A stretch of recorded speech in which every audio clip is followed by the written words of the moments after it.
Hello, friends. I'm Rosie Acosta, your host and guide on this journey to self-discovery and radical love. I've walked a path filled with challenges.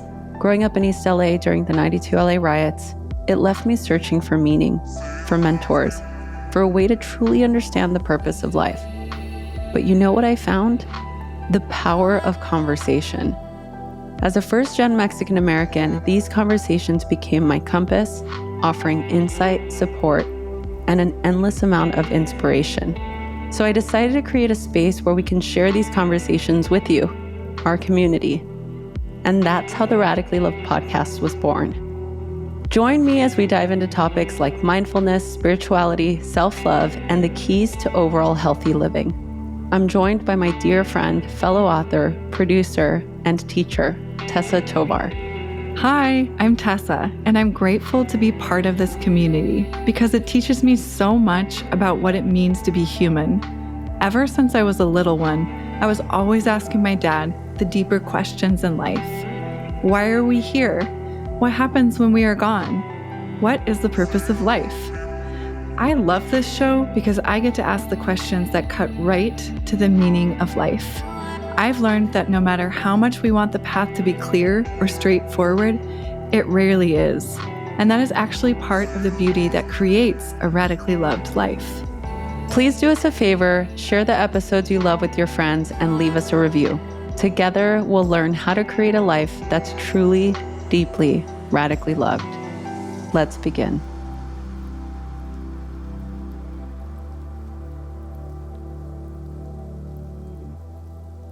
Hello, hello, hello, everybody. Welcome to another episode of the Radically Loved podcast. Tessa. Oh, hi.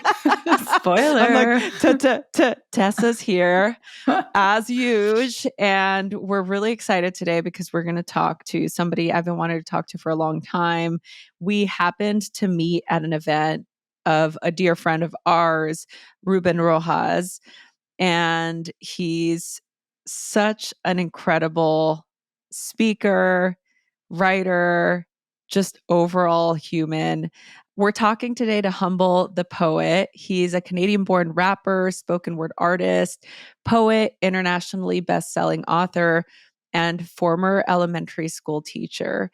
He has been all over social media and writing and talking about topics that are so deep. And for me, anytime I've read his work, I feel really seen. And I know Tessa also is a big fan, and I'm really excited to have him on the show today. Hey. Hey. Hi, Humble. You literally got here at the perfect moment because I'm like, oh, let's just record his intro, and literally you just appeared. Oh, magically. Amazing. Divine timing. Okay. Humble. What are most of us doing wrong when it comes to love? So I don't want to use the word wrong. I'll say what unhelpful beliefs do we have around love? I think that's probably a better way to look at it. Because we're already beating up ourselves all the time. What's unhelpful is outsourcing discovering love. Thinking for someone can provide us love, and because now they have to provide us love, we have to qualify for their love. We have to be worthy of their love. We have to be deserving of their love. And then we have this narrative of like, you're worthy, you're deserving. And I don't think those are accurate measurements. That's like saying, how much does yellow weigh? This is not an accurate measurement. There's no deservingness of love. There's no worthiness of love. There's no, you don't have to be anything. You don't have to be enough for love. And I think even telling people they are enough is giving them an incorrect measurement.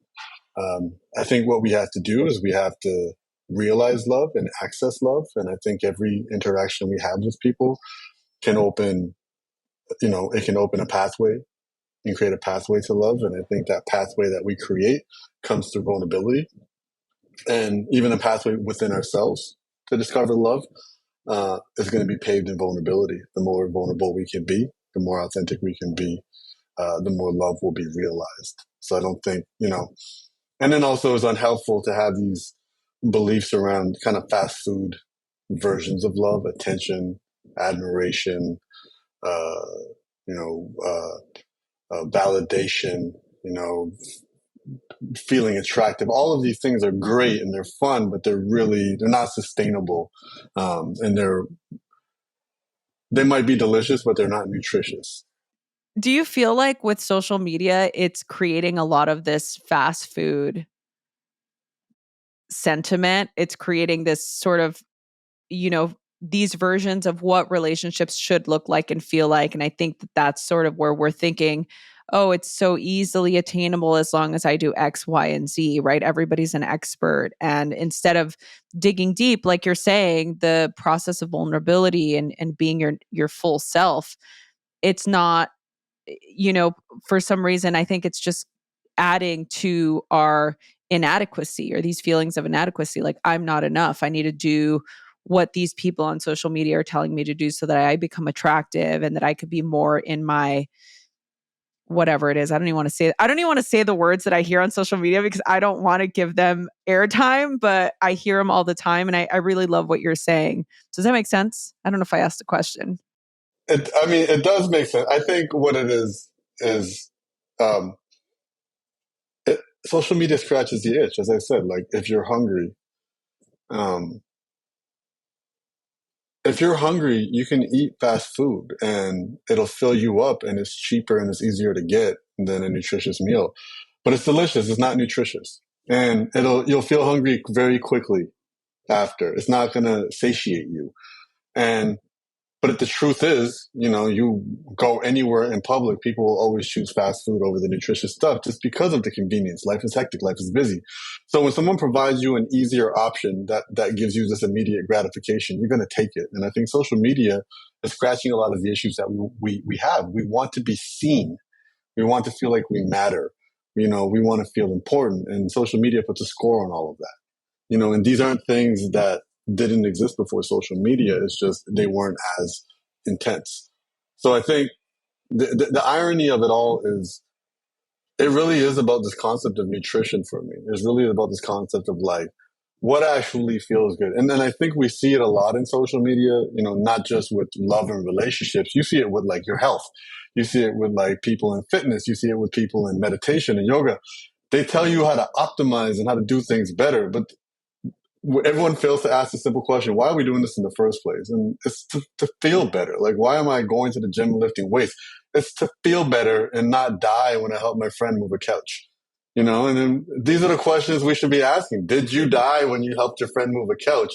Because it doesn't matter if you change the angle of your tricep curl because you saw it on Instagram. And I think it's the same thing, with meditation. It's the same thing with love. It's this idea of like, why are we doing it in the first place? It's supposed to have a feeling associated with it. And we're getting into the minutia of it. And the people who are creating this are not creating it to help us. They're creating this to entertain us, distract us, build a level of credibility so they can sell us some shit. This is kind of the system that we're in. And the truth is, I think everybody wants to be seen, and they want to be seen for who they really are. And generally, if we have a healthy family dynamic, that's probably the place that we've experienced that. We've experienced where it's like, oh, I know, if I'm good with my parents or my siblings or the people I grew up with, I can name all their flaws. And none of this makes me love them any less. And what I've realized too, and I've since left LA, but this concept of LA has this reputation of being quote unquote fake. And what I've realized in my work is people aren't fake. People are just acting in a way that they feel safe to act. They would be more real if they felt safe to be realer. But we all act as prisoners and guards to this system of signaling to people, this is who you're allowed to be. And if you show us any more, we'll show you what happened to the last person who showed us too much. So now everybody's very hesitant and everybody's encouraged to say a lot but say nothing at the same time. And it's turned everyone kind of into this politician, which is let's say as much as possible to make everybody happy and then read all the comments and then let them decide whether we're worth it or not. And I think that's kind of really translated into our self-worth when it comes to love. But the truth is, you want someone to see who you are, scars and all, flaws and all, and you want them to simply be okay with that. I think about my puppy, the biggest source of joy in my life. I don't need her to be perfect. I couldn't lecture her to be better if I wanted to. Everything about her is what makes me love her. And a friend of mine gave me some really good advice for dating. She said, just realize everybody, including you, is an 8 out of 10. Figure out what your -2 is and be able to communicate that clearly. Figure out what their -2 is and be able to accept it with grace. And I think this idea of it feels so good when you can be yourself around someone and it's accepted. And they're just like, oh, okay, that's who you are.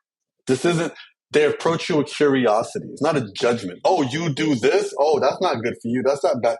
No, it's like, oh, that's who you are. You're telling me who you are. And I think that in itself is the definition of intimacy. Intimacy is exploring someone. And it's not, does it feel good? Does it not feel good? This is what I feel like. This is who I am. And taking these measurements of judgment out of the equation. It's not about what's good and what's bad. People aren't projects. We don't need to fix them. We don't need to fix ourselves. We need to be who we are. And then when we're able to be as authentic as possible, we will feel better. This is why we have friends that give us energy when we're around them. We have friends that drain us when we're around them. The ones that drain us are the ones that require us to spend more energy that's not authentic to who we are. The ones that energize, it's like, I've been with this person for 3 hours and I feel like I have more energy than when we started, because you get to be yourself. You get to talk about the things that you love talking about. And I think that's been the really interesting idea, because social media is not optimized for that. Social media is like, hey, the rest of the world keeps score and they tell you who you are. And then even when you are vulnerable or what have you, even then you'll be subtly encouraged. How can I turn this into a commodity? How can I make this be, almost, insincere with your vulnerabilities? How can I cry on camera to get more attention? And I think it's something really interesting to understand, because just like TV, all of this stuff is here to entertain us. It's not here to educate us. It's not here to inform us. Ross and Rachel was not here to teach us what a couple on Friends was. It was here to entertain us. But Disney movies are here to entertain us. Porn is here to entertain us. It's not here to teach us things and impact our expectations of what life is. And I think it should be the same thing for social media. It really needs to be the same thing. And cool, yeah, you can learn how to cook a new omelet or, learn how to fix your bench press. But at the end of the day, doing what feels right to you is always going to be more important. Otherwise, you're just going to be constantly stressing yourself out, trying to live up to everybody else's expectations. Hey there, tech-savvy listeners, Rosie here, and I'm thrilled to share with you a game changer in the world of tech accessories. But first, let me drop a little something special your way. Picture this, a sleek, stylish solution to safeguard your devices. Now, let's talk about Safe Sleeve. Founded by 2 California engineering grads in 2012, they set out to tackle a pressing issue, EMF radiation exposure risks. And boy, did they deliver. Safe Sleeve isn't just about function. It's about practicality and style all rolled into one. So what's the deal with EMF? Studies, left, right, and center have all raised red flags, linking exposure to higher rates of cancers in rats, and even leading France to ban iPhone 12 sales due to radiation emissions. But fear not, because Safe Sleeve's got your back. For a limited time, for the listeners of this podcast, you can get 10% off by using code ROSIE10. You can get 10% off of your entire order. Head over to www.safesleevecases.com and use the promo code ROSIE10 to get 10% off of your entire order. Now, back to our show. Humble, I have so many follow-up questions to what you just said. I do too. I'm just like, you know what? There's so many things in there. I'm going to try to unpack some of the nuggets that I heard you say that I want to pull in a little bit longer. The first one being, I was going to ask you a question about, what advice you would have for someone looking to find a partner, somebody who's single, who's been single for a while maybe, or they have a hard time finding like a long-term relationship. And then I think the second part of that question is, because I heard you touch on this a little bit, is when you do get into a relationship And maybe it's been going on for a while, a couple of years, maybe it's more of a long-term, decades-long relationship. The kind of idea that we have around looking for someone who's going to allow us to be who we are, show up fully, accept us with our -2. I love that, by the way. It feels to me like no matter, what it is that I'm watching, consuming, or experiencing in real life, and maybe this is where I get kind of confused, is mixing up something I'm watching and consuming with real life. But it seems I to me think like, most of us do that though, right? I right? mean, it's the Yeah, truth. it's a human thing, right? Yeah. But either way, I still feel like there is this honeymoon period, for lack of a better way to say it, where you do show up and accept your partner with their faults. And then I often think about my grandma's relationship with my grandpa, because to me they were in love, but she was always harping. She just was like always upset with him. And I felt like kind of yelling at him over the things that I found kind of charming. And I imagined that when they first got together, maybe those were the things that she was drawn to. And then suddenly those things became the things that annoyed her up until, they were married for over 50 years. So however long that took. So, that's a long-winded question. And I guess I'll let you just take it where you want to take it. Yeah, I mean, I think, as a creative and as an artist, I'm a big believer in not worshiping the past. I'm not a fan of idolizing our grandparents' marriages. Grandpa did not have access to the girls on Instagram. It's just the truth, and they went out, they weren't constantly texting each other all day with the updates and then having to see each other in person. Like, it was a different world, and I do not view them Different as world. being better equipped. They were in a different environment. And, as well as, when you think about like the age old roles that men and women played, it really wasn't an ideal situation, especially for the women.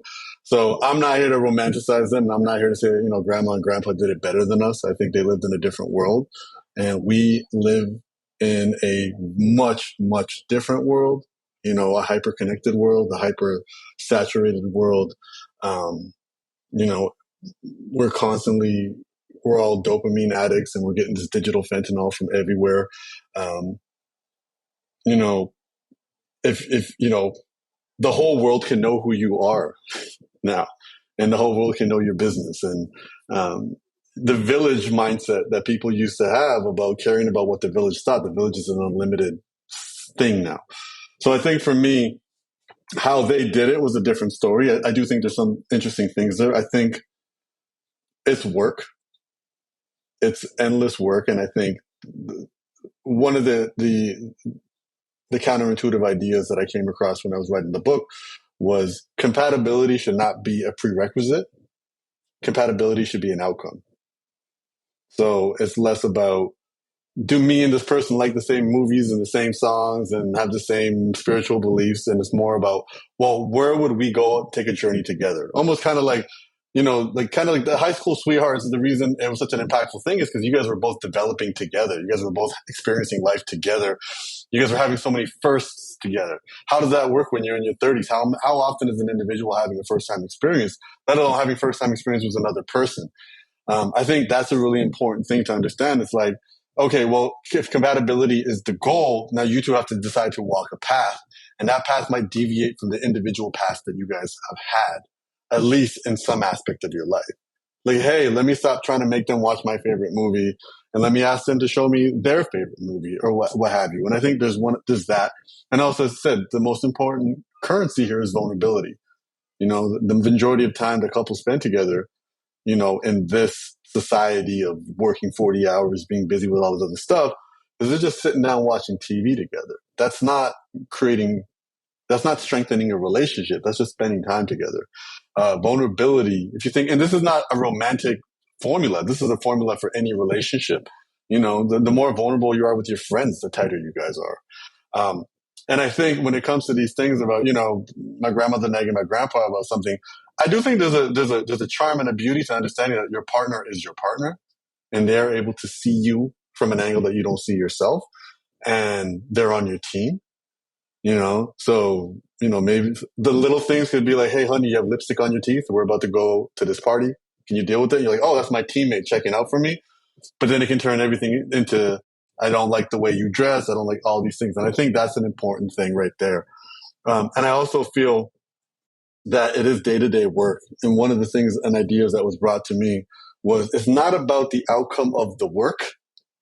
It's not about the success of the relationship. It's about who you become doing the work.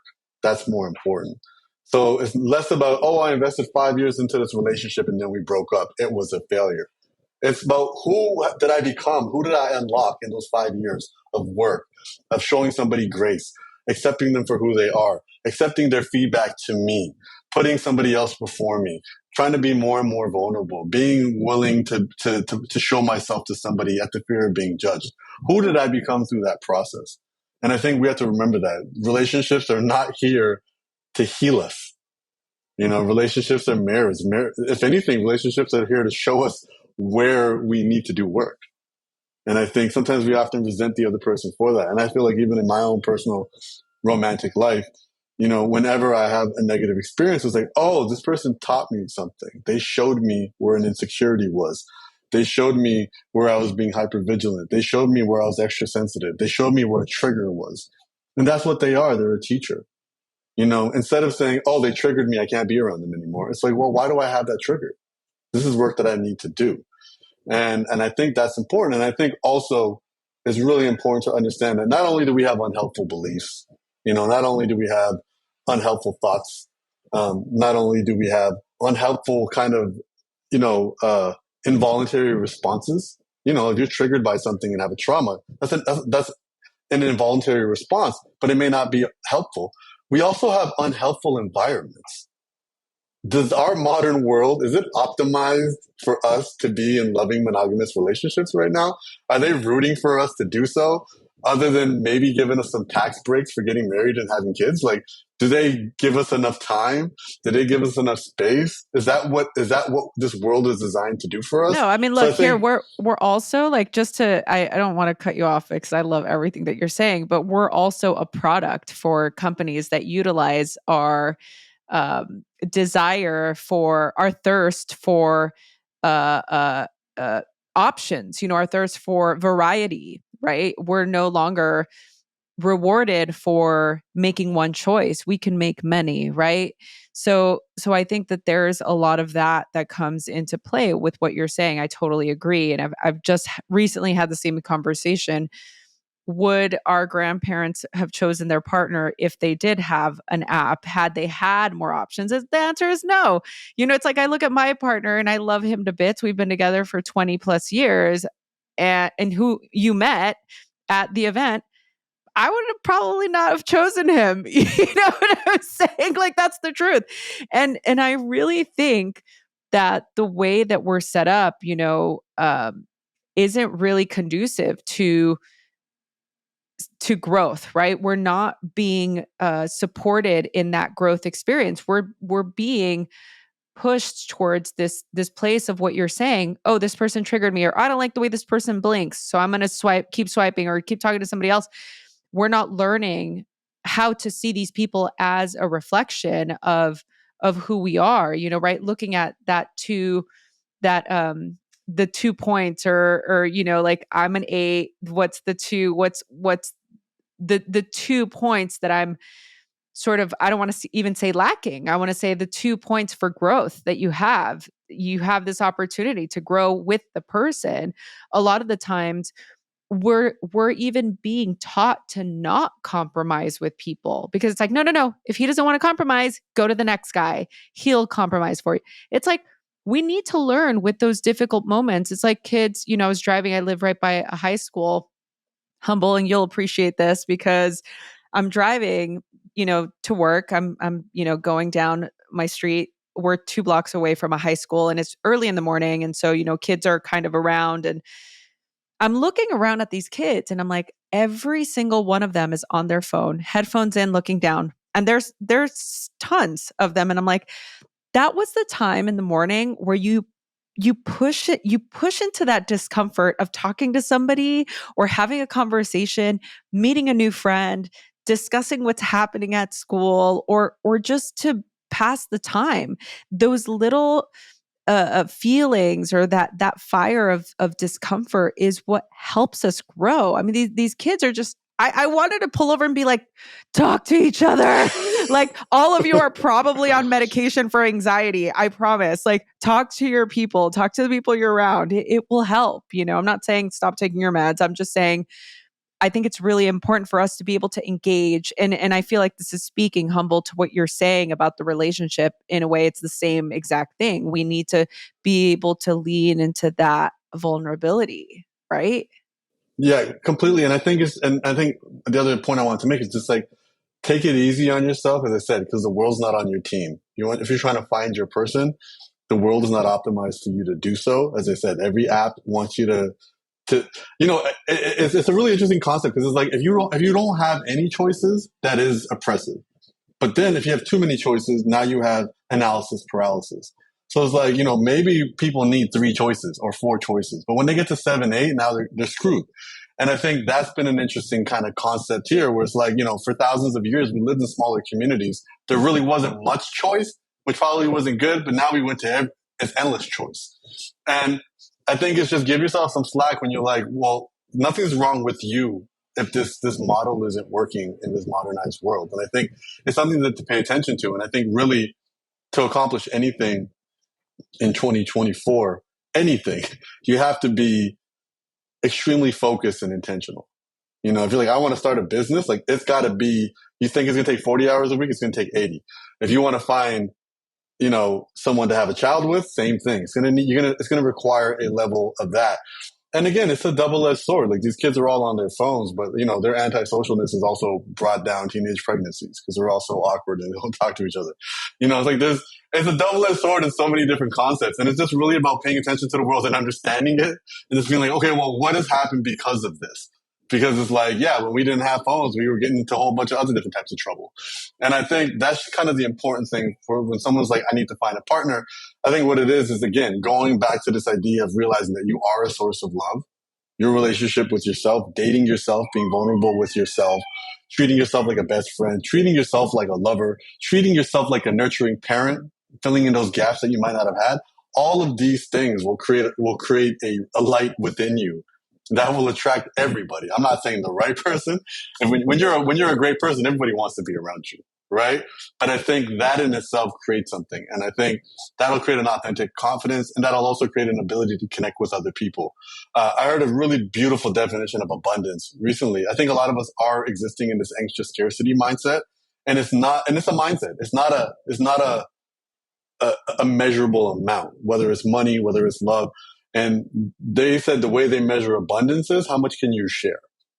So instead of saying, I live in abundance, and reading affirmations in the mirror, saying, I'm abundant, it's like, no, start sharing. Prove you're abundant, right? So stop, it's like, young guys, instead of just walking down the street trying to find some pretty girl to like use some shitty pickup artist skills on, go walk around and speak to everybody. Speak to everybody on the street. Make everybody feel good. Compliment a man's shoes. Compliment the old lady at the street. Talk to everybody. And then you'll see the quality of your life change, the quality of love you experience. And I think this is kind of the thing where we're kind of honing into these things, and we're thinking about the destination. And the destination, ironically, is like, oh, I'm going to get married. That's the goal. Marriage is day one.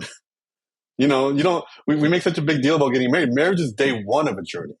You don't throw a big party starting high school. You throw a party when you graduate.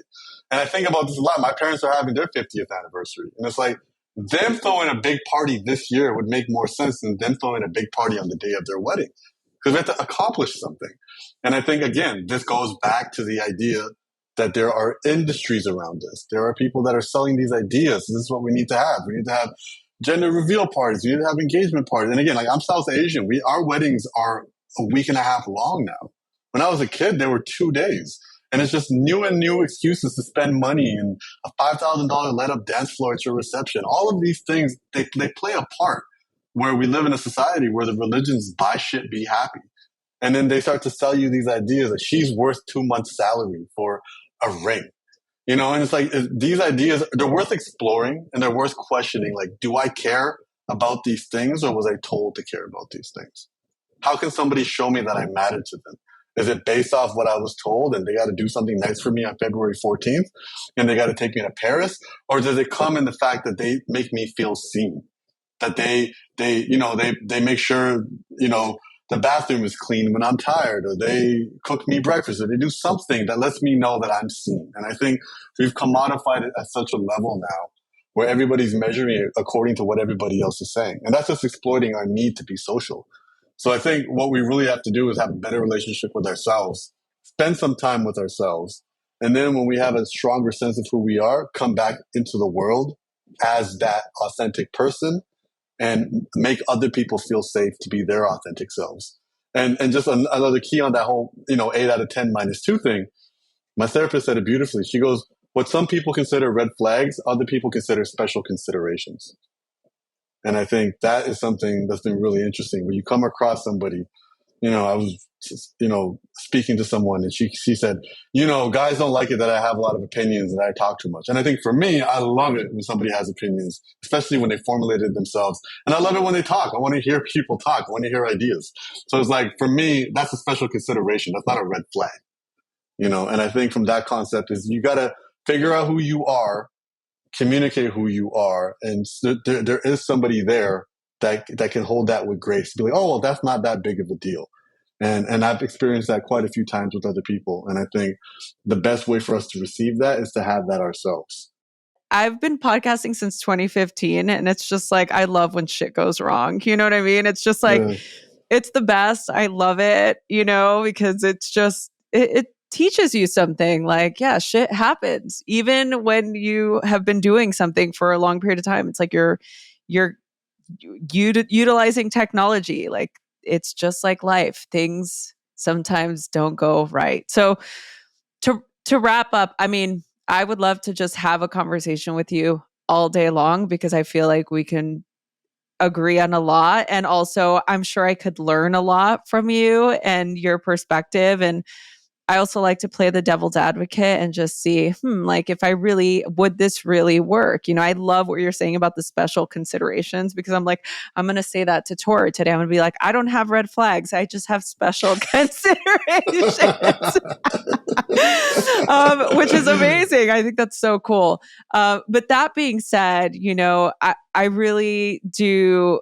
I mean, I've loved your work from day one. I've read all of your books, and I really feel like I didn't even get a chance to talk to you about any of that, really. But what's interesting is that this theme of love, it seems to be the ethos of what you do anyway, So I think that creativity was something really big that inspired me from reading your work, because I was like, wow, like he was a teacher and now he's a poet and now he's like an artist, and this is so cool, like he just followed his path. And so I think that it really aligns with what we've created here on this podcast and the sort of ethos that I followed in my life as well. So um, I do have one final question for you, but before I ask you that final question, where can people go to connect with you if they want to learn more? You can find me. I exist on social media at Humble the Poet. Am I participating a lot? No, but I'm there.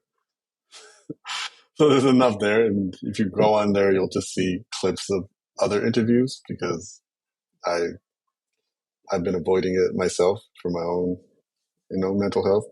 But it's easy. It's an easy place to find me, And then if you read books, I got a couple books out. You can search up Humble the Poet. And what we're talking about is the book How to Be Loved, which was a beautiful cover by, Ruben. And that's kind of how we connected as well. But yeah, just and humblethepoet.com. Great. So we'll add those links in the show notes, and I will also add links to the book. So if you're interested, I highly recommend the links for all of those will be in the description or the show notes, depending on where you get your podcast. If you're watching this on YouTube, it will be in the description below. So that being said, Humble, I asked the same question every podcast. And I just feel like asking a different question for whatever reason, maybe because I want to change it up and there's signs that it's time for a change. I feel like if you were to go back to your 15-year-old self and give yourself one piece of advice on love, what would you say? My 15-year-old self. Your 15-year-old self. You know, that teenage self of Yeah. ours that we carry with us everywhere we go. I think I would just probably say everybody's just as scared as you, and whatever you do to feel better, share that with them so they feel better. I love that. Oh my God, that's such a great answer. I love that so much. It's so true, right? And especially at that age. I mean, even at this age, I feel like we're still scared. We're still so scared. And that's all it boils down to. I mean, going out to you go to different social events or whatever, anyone who looks unapproachable or anybody who acts unapproachable, they're scared. It's a wall. Yeah.